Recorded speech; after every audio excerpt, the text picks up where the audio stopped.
최근 비트코인 바닥이라고 보이는 이 자리에서 횡보가 길어지고 있는데 사실 이런 흐름 뒤에는 항상 하방 압력이 강했거든요.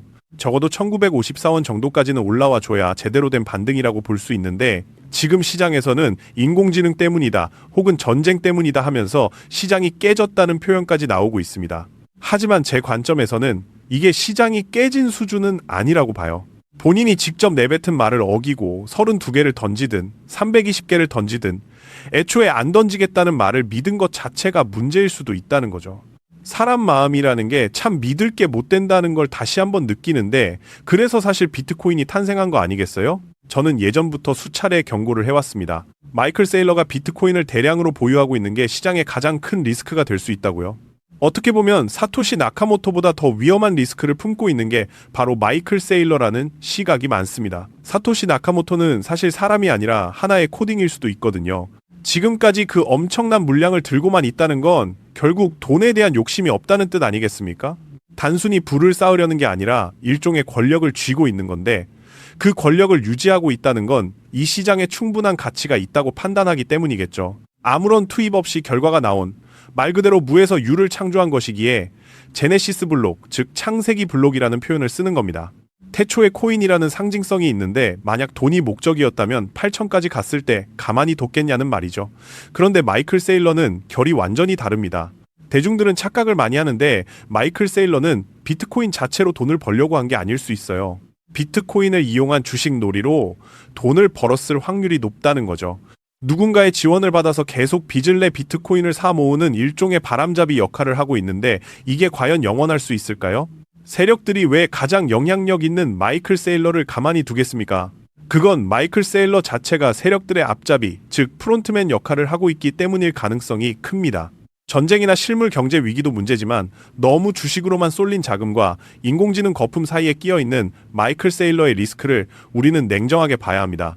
최근 급락의 원인을 두고 마이클 세일러는 인공지능 탓을 하고 있지만 시장에서는 마이크로 스트래티지의 비트코인 매도와 향후 추가 매도 가능성을 진짜 원인으로 지목하고 있거든요. 절대 팔지 않겠다던 사람이 32개를 던졌다는 건 결국 그 신뢰에 금이 갔다는 뜻입니다. 지금 61,000달러 선이 바닥이라고 보는데 여기서 더 무너지면 54,000달러까지 시원하게 빠질 확률이 15%에서 18.4287% 정도는 된다고 봅니다. 시장이 참 어렵고 힘들지만 이럴 때일수록 중심을 잘 잡으셔야 합니다. 앞으로 이런 시장의 숨은 의도를 데이터로 계속 풀어드릴 텐데 이런 흐름 놓치기 싫으신 분들은 구독 한번 눌러두고 편하게 들어보시죠. 그렇다면 리플은 지금 어떤 상황일까요? 최근 XRP가 DTCC 토크나 워킹그룹에 참여하면서 기관 채택이 본격화되고 있다는 소식이 들려옵니다. 리플은 가격과 상관없이 묵묵히 자기 할 일을 하고 있어요.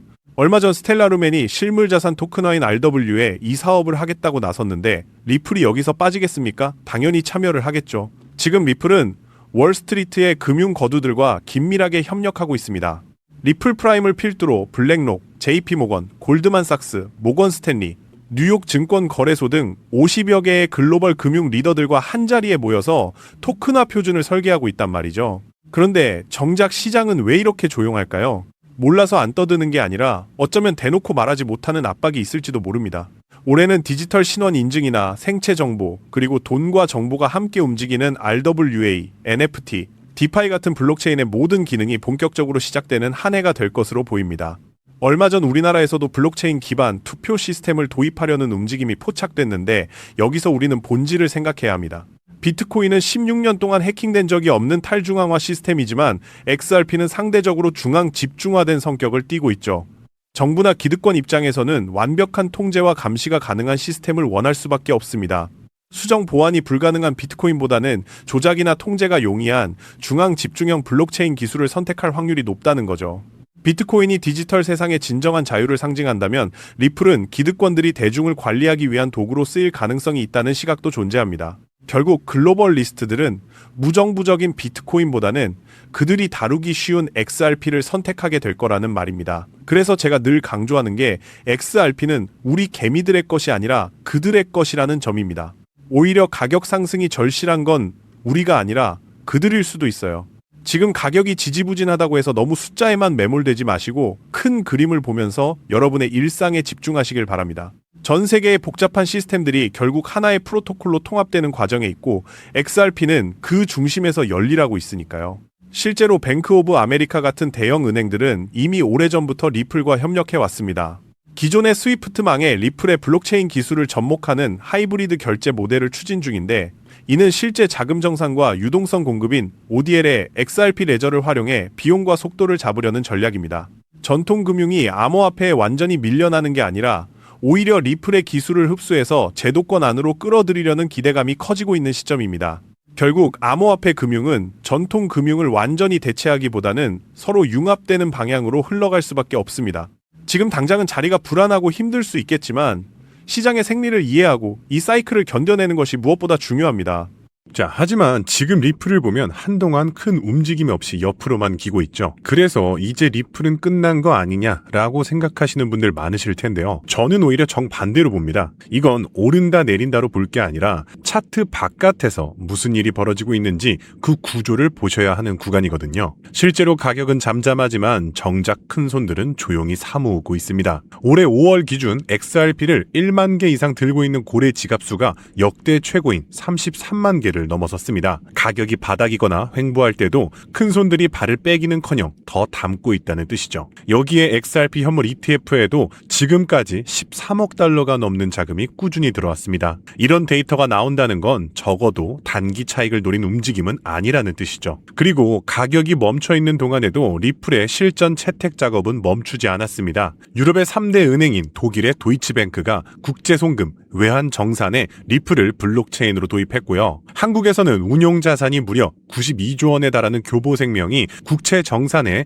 XRP 기술을 쓰는 시범 사업을 시작했습니다. 보수적인 은행과 보험사들마저 움직이기 시작했다는 것이죠. 게다가 미국의 은행 감독 기관 또한 XRP의 연방은행 인가를 조건부로 내줬으며 전 세계 200개국 1만 개가 넘는 금융기관을 연결하는 국제 결제망 스위프트까지 XRP를 차세대 실시간 결제 솔루션으로 테스트하고 있습니다. 이쯤 되면 금융 시스템이 리플을 중심으로 재편되고 있다는 말이 결코 과장은 아니라는 걸 느끼실 텐데요. 자, 그럼 여기서 많은 분들 의구심이 생길 겁니다. 큰 손도 사고 은행도 들어오고 호재가 이렇게 쏟아지는데 가격은 대체 왜 제자리냐 하실 겁니다. 사실 이게 가장 자연스러운 의문이고요. 여기에 핵심이 다 들어 있습니다. 쉽게 비유하면 이렇습니다. 지금 상황은요. 시장 위쪽에서는 팔겠다고 줄 서 있는 매물들이 잔뜩 쌓여 있습니다. 과거 미 대선 직후였죠. 비싸게 샀던 사람들이 본전만 오면 팔고 나가겠다라며 대기하고 있는 물량이죠. 그런데 지금 큰 손들은요. 이 매물을 묵묵히 받아내며 사들이고 있습니다. 사는 힘과 파는 힘이 딱 맞물리니까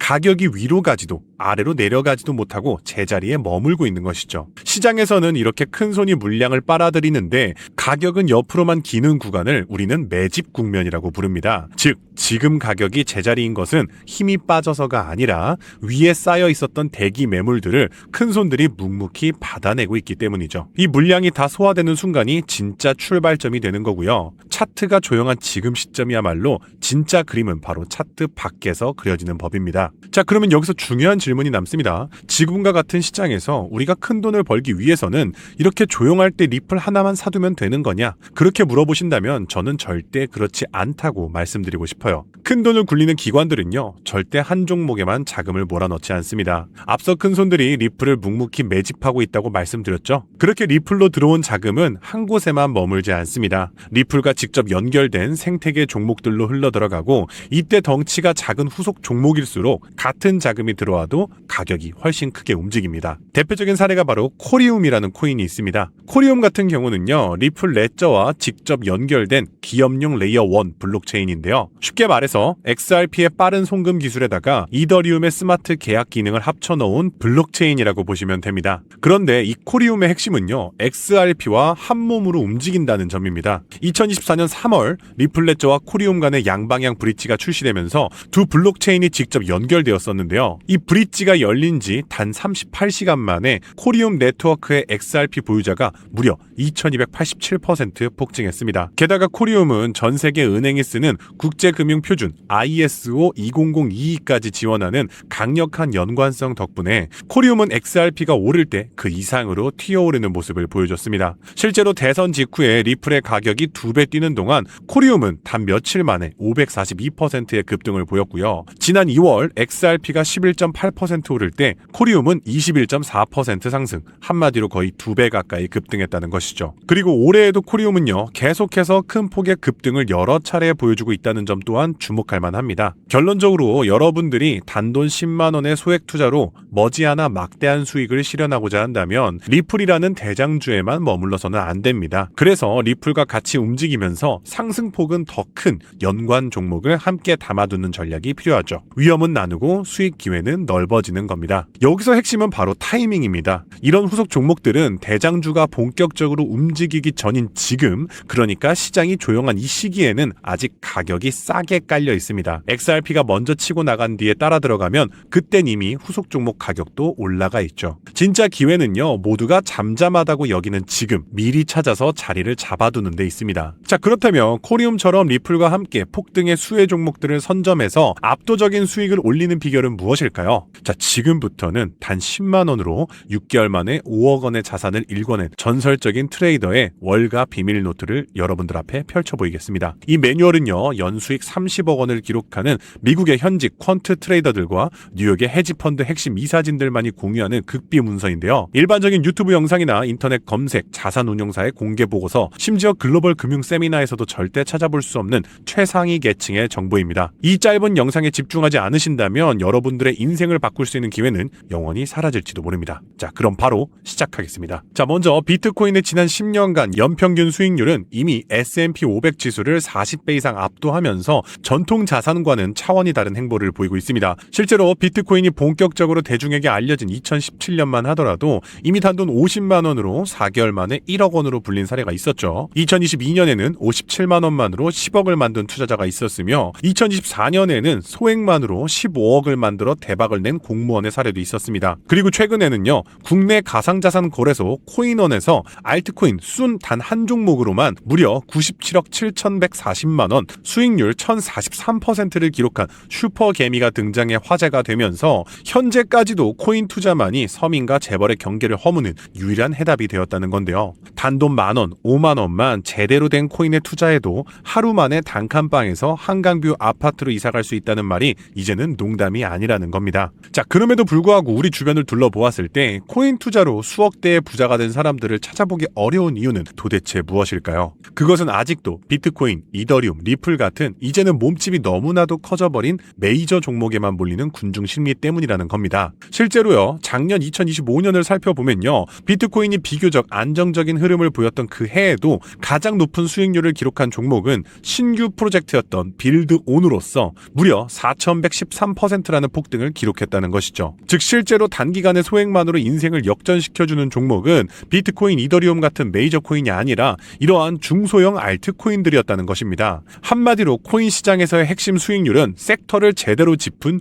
중소형 종목들에서 나왔다는 뜻이죠. 자, 그럼 여기서 질문이 하나 생기죠. 저런 아무도 모르는 폭등 섹터 도대체 어떻게 찾느냐란 말인데, 현재 코인 투자는요, 이렇게 3천만 개가 넘는 코인 종목 중 하나를 무작정 집어드는 게 아니라 오로지 이 대형 기관들의 자금 전용 게이트를 통과한 코인만 담아둬야 한다는 겁니다. 즉 미국의 대형 기관들이 매집하는 주도 섹터와 그 테마를 따라가야 한다는 말인데요. 자, 2021년까지의 암호화폐 시장은요, 솔직히 말해서 개인 투자자들의 투기판에 가까웠습니다. 하지만 지금 2026년 시장은 완전히 달라졌는데요. 한마디로 대형 기관들의 돈이 곧 가격인 구조로 바뀌었다는 것이죠. 이게 무슨 뜻인지 쉽게 설명해 드리자면요, 기관들이 본격적으로 들어오는 통로가 된 현물 비트코인 ETF가 나온 지 28개월 만에 ETF가 굴리고 있는 자산만 우리 돈으로 100조 원이 훌쩍 넘는 역대 최대 규모이며, 그중 세계 최대 자산 운용사 블랙록의 비트코인 ETF 하나가 굴리는 자산만 약 600억 달러, 우리 돈으로 80조 원이 넘습니다. 심지어 회사 자금으로 비트코인을 쌓아두는 걸로 유명한 스트래티지는요, 올해 4월 보유한 비트코인이 81만 개를 넘기면서 전 세계에서 비트코인을 가장 많이 가진 기관 1위에 올라섰습니다. 자, 그러니까 지금 블랙록, 스트래티지, 피델리티 같은 대형 기관들이 쥐고 있는 비트코인을 다 합치게 되면 시중에 풀린 전체 물량의 10%가 넘기 때문에 때문에 이제 비트코인의 가격을 흔드는 것은 개인 투자자들의 소소한 투자금이 아니라 이러한 거대한 기관들이 결정한다는 겁니다. 바로 이 대목이 앞에서 말씀드렸던 리플 이야기와 정확히 맞물립니다. 지금 리플을 조용히 사모으고 있는 큰손들도 결국 이 기관이 가격을 만드는 흐름의 일부이기 때문이죠. 그러면 이제 정말로 중요한 포인트가 남았죠. 이제 코인 시장 대형 기관이 주도한다는 건 알았는데 블랙록 같은 거대 기관이 투자하는 다른 코인과 다른 테마는 무엇이냐는 겁니다. 아시다시피 대형 기관들은 절대로 한 종목, 한 섹터, 한 테마에만 자금을 투입하지 않죠. 그렇다면 지금 가장 주목해야 할 테마는 과연 무엇일까요? 2026년 전 세계 대형 기관들이 가장 치밀하고 거대하게 준비하고 있는 테마, 바로 실물 자산 토큰화입니다. 영어로는 토크나이제이션, 줄여서 RWA라고 부르는데요. 아시는 분들은 아시겠지만 아직까지 이 RWA가 뭔지 모르시는 분들을 위해서 제가 쉽게 풀어드리면요. 여기 10억짜리 아파트가 한 채 있습니다. 보통 사람들은 10억이 없으니까 이 아파트에 투자하기가 쉽지 않겠죠. 자, 그런데 이 아파트를 100만 개의 디지털 증서, 즉 토큰으로 잘게 쪼갠다고 해볼게요. 자, 그러면 10,000원만 있어도 이 아파트의 100만 분의 1을 살 수 있습니다. 부동산뿐만이 아닙니다. 비싼 국채, 주식, 금처럼 덩치 크고 비싼 자산을 전부 이런 식으로 잘게 나눠서 코인처럼 사고 팔 수 있게 만드는 것, 이것이 바로 실물 자산 토큰화입니다. 여기서 진짜 좋은 점이 3가지가 있는데요. 첫째, 블록체인 위에 올라가 있기 때문에 은행 영업시간, 주식시간 상관없이 24시간 언제든 사고 팔 수 있습니다. 두 번째, 그 자산에서 나오는 월세나 이자를 사람 손 거치지 않고 자동으로 지급받을 수 있고요. 이렇게 발생하는 월세나 이자 수익은 내가 가진 토큰 수만큼 알아서 내 지갑에 자동으로 꽂힙니다. 셋째, 복잡한 중개인이나 서류 결제 과정이 사라지니 수수료도 그만큼 줄어들죠. 간단히 말해서 비싼 자산들을 잘게 쪼개서 소액으로 24시간 연중 무휴 자동 이자까지 받을 수 있다는 겁니다. 그럼 여기서 드는 질문이 있을 겁니다. 좋은 건 알겠는데 왜 하필 지금 기관들이 여기에 달려들고 있냐? 이게 핵심입니다. 이건 단순히 유행이라서가 아니라요. 돈이 흐르는 구조를 보셔야 하는데요. 지금 미국 기준금리가 3.5에서 3.75% 수준에 멈춰 있고요. 시장은 앞으로 금리가 내려갈 것이라고 보고 있습니다. 은행 이자가 5%일 때는 그냥 은행에 넣어두면 됩니다. 그런데 이자가 2에서 3%로 떨어진다? 사람들은 어디 더 이자를 주는데 없나 하고 두리번거리기 시작하죠. 지금 기관들이 딱 그 상태입니다. 그런데 마침 갈 곳을 찾는 대기 자금들은 역대급으로 쌓여 있고요. 달러에 연동된 가상화폐, 그러니까 스테이블 코인 물량만 해도 역대 사상 최고치를 찍고 있습니다. 이 막대한 돈이 은행 예금보다는 좀 더 주면서 미국 국채만큼 안전한 상품을 찾고 있는데 바로 그게 지금 말씀드렸던 토큰화된 국채 상품인 겁니다. 실제로 블랙록이 만든 토큰화 국채 펀드는요. 연 5.2%의 수익을 주고 있습니다. 정말 굉장하죠? 안전성은 미국 국채 수준으로 높습니다. 예금보다 높으면서 안전하니까 기관 입장에서는 마다할 이유가 없는 것이죠. 그래서 블랙록은요. 2024년 3월에 비들이라는 토크나 펀드를 내놨는데요. 달러와 미국 국채 같은 가장 안전한 자산을 코인의 형태로 담아둔 상품입니다. 이 펀드가 지금 굴리는 자산이 약 29억 달러, 우리 돈으로 4조 원에 달합니다. 이게 말로만 큰 게 아니고요. 비들 토크나 상품을 들고 있는 사람들에게 지금까지 실제로 지급한 이자가 누적으로 1억 달러가 넘습니다. 이거는 이자를 언젠간 주겠다가 아니라 이미 현금으로 다 나갔습니다. 블랙록뿐만이 아닙니다. 운용 자산만 1조 6천억 달러가 넘는 프랭클린 템플턴은요. 단돈 20달러부터 수수료 제로에 가까운 토크나 펀드에 들어갈 수 있게 상품을 열어놨습니다. 자, 그럼 이 시장이 현재 얼마나 클까요? 전 세계 실물 자산을 블록체인에 올린 규모가 2026년 5월 기준 340억 달러, 우리 돈으로 47조 원을 넘어서 역대 최고치입니다. 이게 불과 3년 전에는 15억 달러였습니다. 3년 만에 20배가 커진 겁니다. 이게 끝이 아니죠. 전 세계 채권, 부동산 같은 진짜 자산을 다 합치면 수백조 달러인데 그중 지금 블록체인에 올라온 것은 1%도 안 됩니다. 이 1%만 더 옮겨와도 시장은 지금보다 몇백 배나 커진다는 계산이 나오는 것이죠. 자, 그러면 이걸로 지금 돈 번 사람이 있긴 하냐? 있습니다. 자, 대표적인 게 바로 온도 파이낸스라는 기업에서 출시한 온도 코인인데요. 온도 코인은요, 미 국채 상품을 토큰화하는 상품을 내놓자마자 2024년 초 상장 직후 블랙록의 토큰화 펀드 출시 흐름을 타고 5개월 만에 약 38배까지 치솟았습니다. 여기서 우리가 챙겨야 할 건 딱 하나입니다. 지금 시장은요, 결국엔 기관이라는 거인이 다음에 어느 종목에 발을 들이냐, 이것을 미리 읽어내는 게임이 시작됐다는 것이죠. 지금 이 순간에도 미국의 현역 퀀트 트레이더들과 뉴욕 헤지펀드 핵심 인사들이 조용히 매집 중인 블랙록 비들펀드와 밀접하게 연결된 코인과 테마, 이것을 선점하는 것이 관건입니다. 이들의 연결고리만 면밀히 추적한다면 향후 급등할 종목을 발굴하는 일은 결코 어렵지 않습니다. 오늘 소개해드릴 종목은요, 제가 6개월 동안 심층 분석 끝에 찾아낸 극비 종목입니다. 온도코인이나 리플을 압도하는 폭발적인 상승이 예견되는 블랙록의 토크나 프로젝트이며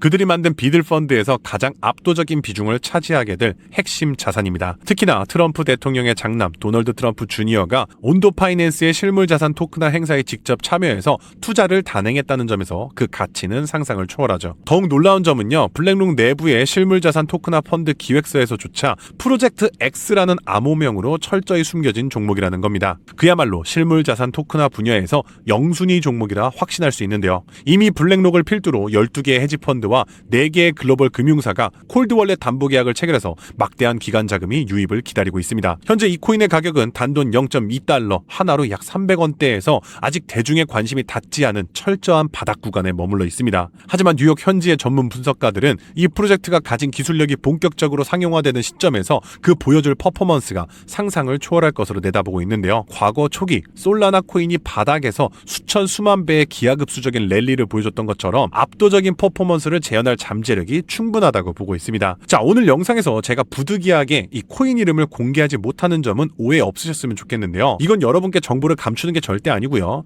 제 유튜브 분석 내용을 그대로 빼돌려서 돈을 받고 팔아먹는 악질 업체들을 막기 위함입니다. 그래서 이러한 악질 업자들을 걸러내고 진심으로 저를 믿고 구독해주신 진짜 구독자분들께만 안전하게 정보를 전달해드리기 위한 방어 조치인데요. 정보 받아보시는 방법 아주 간단합니다. 모바일 화면 조회수 우측에 있는 더보기를 펼치시면요, 이 혜택 받기 파란색 링크가 있을 겁니다. 거기로 들어가셔서 짧은 설문지에 답변만 남겨주시고 전송 버튼 눌러주시면 끝입니다. 남겨주신 연락처로 제가 직접 최대한 빠르게 정보들을 보내드리고 있습니다. PC로 보고 계신 분들도 영상 하단 설명란에 동일한 파란색 링크가 있으니까 클릭 후 폼을 완성해주시면 신속하게 공유해드리겠습니다. 제가 매번 신신당부 드렸습니다. 절대 무리해서 한 번에 큰돈 넣지 마시고요. 밥 한 끼, 커피 한 잔 값인 단돈 5,000원에서 만원 정도의 소액으로만 테스트로 시작해보시는 거 권장드립니다. 일단 블랙록의 본격적인 프로젝트가 가동되면 사전 판매 물량 300만 개는 순식간에 동인할 것이기 때문에 한 발 앞서서 자리를 선점해 두셔야 합니다. 다시 한번 말씀드리지만 저는 단 1원의 금전도 요구하지 않는 100% 무료 나눔 정보입니다. 제게 필요한 것은 채널을 키울 수 있도록 여러분들의 구독과 좋아요 뿐이고요. 혹시라도 저를 사칭해서 돈을 요구하는 사람들이 있다면 무조건 제가 아니니까 차단하시면 되겠습니다. 블랙록이 선봉에서 지휘봉을 잡고 트럼프가 규제의 빗장을 박살내면서 미 정부가 막대한 실물 자산을 블록체인 위로 쏟아내는 역대급 금맥 폭발의 시기입니다. 이 거대한 세 가지 모멘텀이 정확히 겹치는 유일한 좌표는 아까 말씀드렸던 RWA 실물자산 토크나 프로젝트 단 하나뿐이고요. 다시 한번 말씀드리지만 과거 불장 당시에서도 단돈 몇십만 원이 수백 배의 기적을 만들어냈던 그 폭발적인 랠리를 다시 한번 노려볼 수 있는 절호의 기회입니다. 세력들이 매집의 문을 닫고 출발해버리기 전에 여러분의 계좌에 꼭 담아주시길 권장해 드릴게요. 오늘도 끝까지 시청해주셔서 감사드리며 다음 영상에서도 저는 여러분의 자산 가치를 극대화해줄 최고의 정보로 찾아오겠습니다. 감사합니다.